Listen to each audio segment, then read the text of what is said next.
Good morning, students.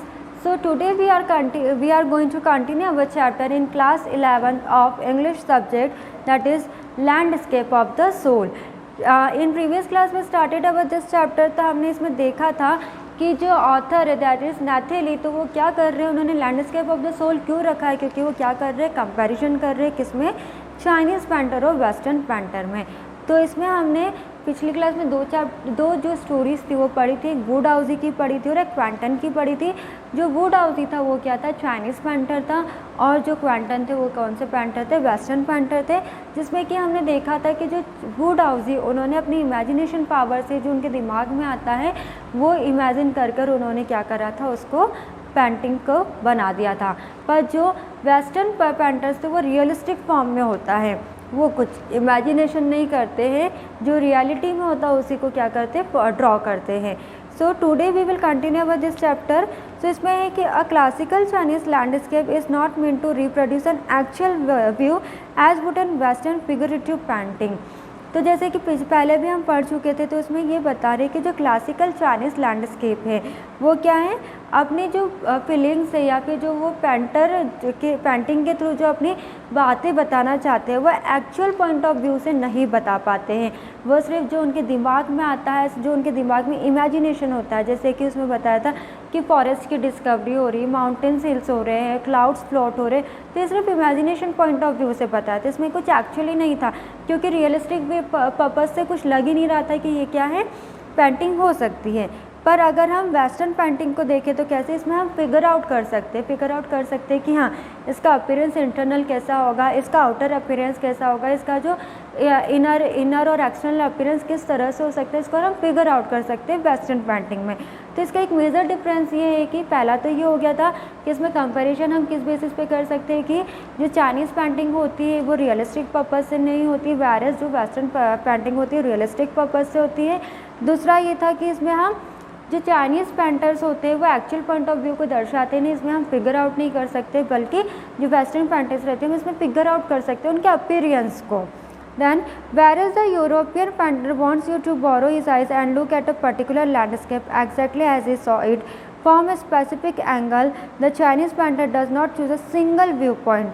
तो जैसे कि आपको बताया कि जो पिछले क्लास में हमने पढ़ा था, पिछले वीडियो में हमने देखा था कि जो फ्लैंडर नेटिव थे उन्होंने एक ड्रैगन की ड्रैगन बनाया था, but he not made a eye, उन्होंने आई नहीं बनाई थी, क्योंकि उनको ऐसा लगा था कि अगर मैं पेंटिंग बनाऊंगा ड्रैगन की और अगर आग बना दूंगा तो वो उस पेंटिंग में से उड़कर चले जाएगा।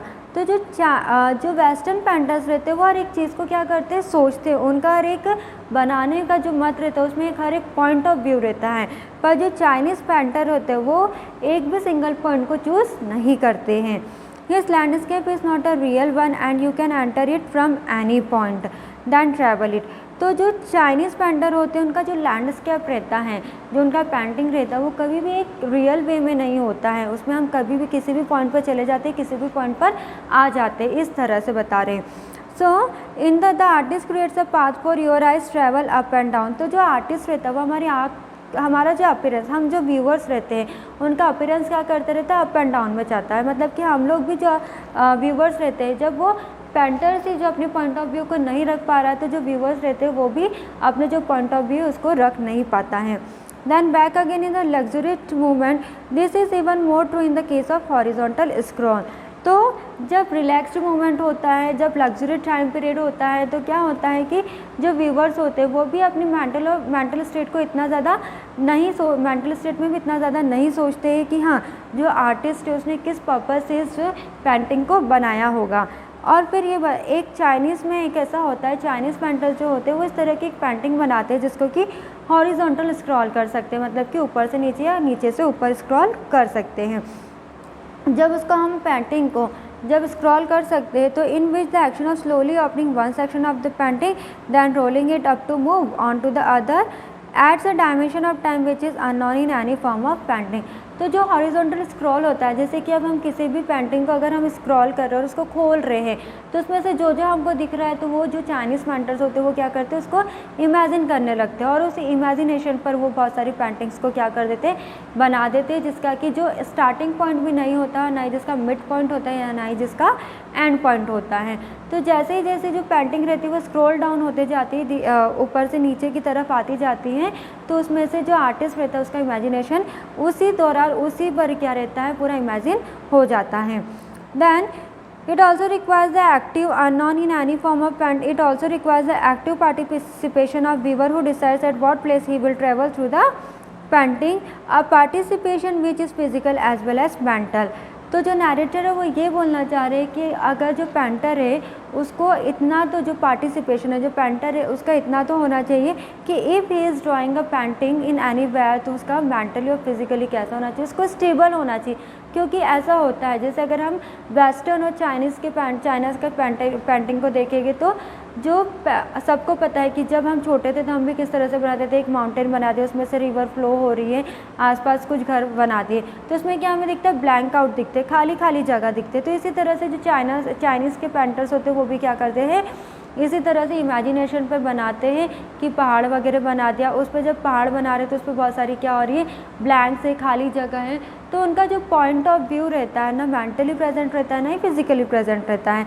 मतलब कि वो जो उनकी इमेजिनेशन पॉइंट ऑफ व्यू से जो चीज़ें उनके दिमाग में आती है, जो दिमाग में सोचते जाते हैं, उसको ही क्या करते हैं, वहाँ पर डाल देते हैं। The Chinese painter does not want you to borrow his eyes, he wants you to enter his mind.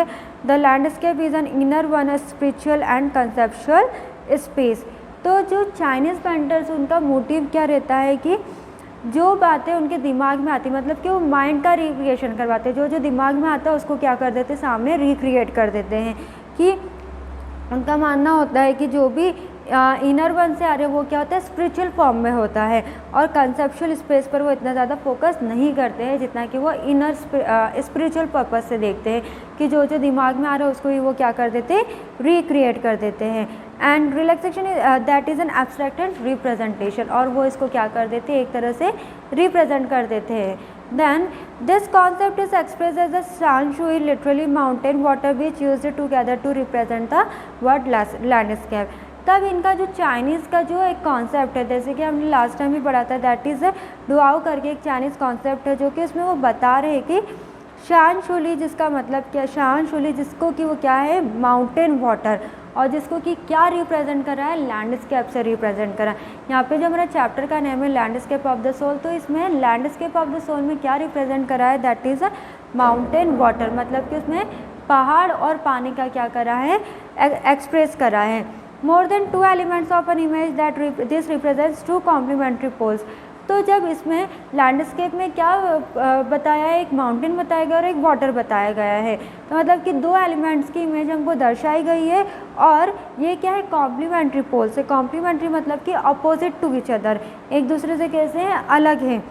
जैसे कि जो reflect in the Daoist view of the universe. अब हमको पता है कि जब हम खुद भी अगर पेंटिंग बनाते हैं तो हम क्या करते हैं, माउंटेन्स बना रहे हैं, और जब माउंटेन्स बना रहे हैं तो उसके नीचे क्या बना देते हैं, हम पानी बनाते थे। तो ये क्या हो गया, कॉम्प्लीमेंट्री टू ईच अदर हो गया, या फिर कॉम्प्लीमेंट्री पोल्स हो गए, जो कि रिफ्लेक्ट कर रही है एक दूसरे को। So the mountain is yang, reaching vertically towards heaven, stable, warm and dry in the sun. तो इससे ये दर्शाया गया है पेंटिंग से, जो चाइनीज़ पेंटर्स, उससे ये दर्शाया गया है कि जो माउंटेन है उसको क्या बोला है, यांग बोला है, जो कि क्या है, जिसका कि मतलब किससे रखा है कि डायरेक्टली कि बादल से है, मतलब कि स्वर्ग से है, ठीक है, related to the vertically towards the heaven, जो कि कैसा रहता है, जो माउंटेन रहता है, अगर हम माउंटेन की पिक्चर बनाते हैं तो हम भी कैसे बनाते हैं कि वो स्टेबल रहता है, एक ही जगह पर स्थायी रहता है, वो कैसा रहता है, वार्म रहता है, क्योंकि सूरज की किरणें डायरेक्टली उसके पिक पॉइंट पे आती, तो कैसा रहता है, उसके पिक पॉइंट गर्म रहती हैं, एंड ड्राई इन द सन, और जो सन की वजह से वो जो पहाड़ रहता है वो कैसा रहता है, पूरा सूखा हुआ रहता है। While the water is young, horizontal and resting on the earth, fluid, moist and cool. तो जो वाटर है मतलब कि उसको क्या बोला, इन, YIN, इन बोला है, जो कि कैसा है, हॉरिजॉन्टल है, और जिसमें कि हमारी पृथ्वी के ऊपर जितनी जो नदी है वो क्या कर रही है, उसके ऊपर रेस्ट कर रही है, मतलब जो पानी है वो क्या कर रहा है, पृथ्वी के ऊपर रेस्ट कर रहा है, और वो कैसा, फ्लूइड है, मतलब कि लिक्विड फॉर्म में है, मॉइस्ट है मतलब कि नमी है, और कूल मतलब कि ठंडा है। The interaction of yin the receptive feminine aspect of universal energy and its counterpart yang active and masculine. तो जो लैंडस्केप में किसको दर्शाया है, लैंडस्केप में माउंटेन वाटर को दर्शाया, जिसमें कि ऐसा यूनिवर्सल पर्पस से जो चाइनीज़ पेंटर उसको क्या बता रहे हैं कि जो यांग है वो क्या है, मैस्कुलिन है, मतलब कि इट इज़ वेरी एक्टिव, और जो इन है वो क्या है, फेमिनिन एस्पेक्ट से बताया, मतलब कि ये फेमिन है।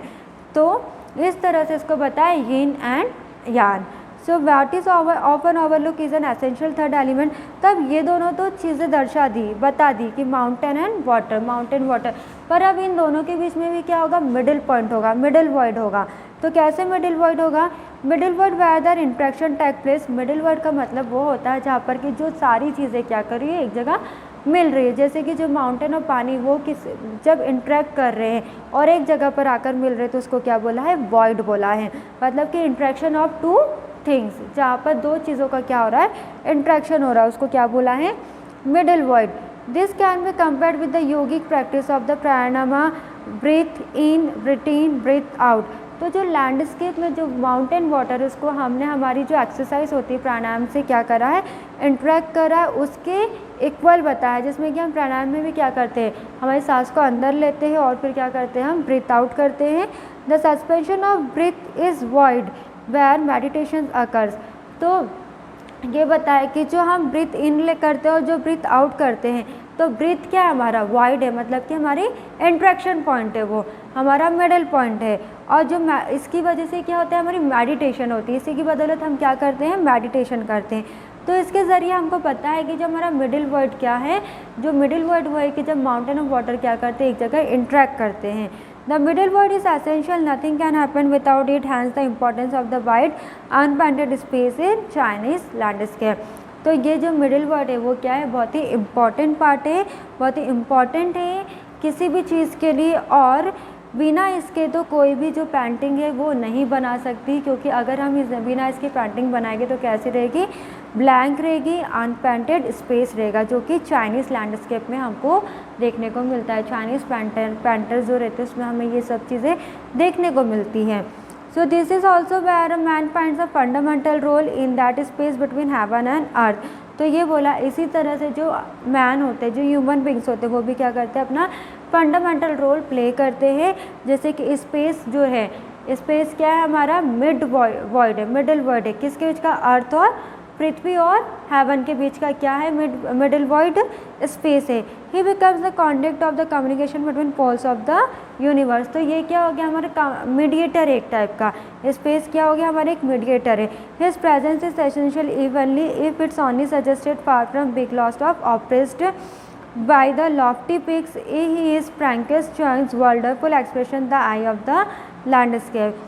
तो इसको क्या बोला है कि पूरे संसार का ये क्या है, मतलब कि जो स्पेस है पूरे संसार का क्या है, एक बिटवीन पोल है, वाइड पोल है, मतलब कि बीच का स्थान है, और इसकी जो प्रेजेंस है वो कैसी, बहुत ही ज़्यादा इम्पॉर्टेंट है, बहुत ही ज़्यादा ज़रूरी है।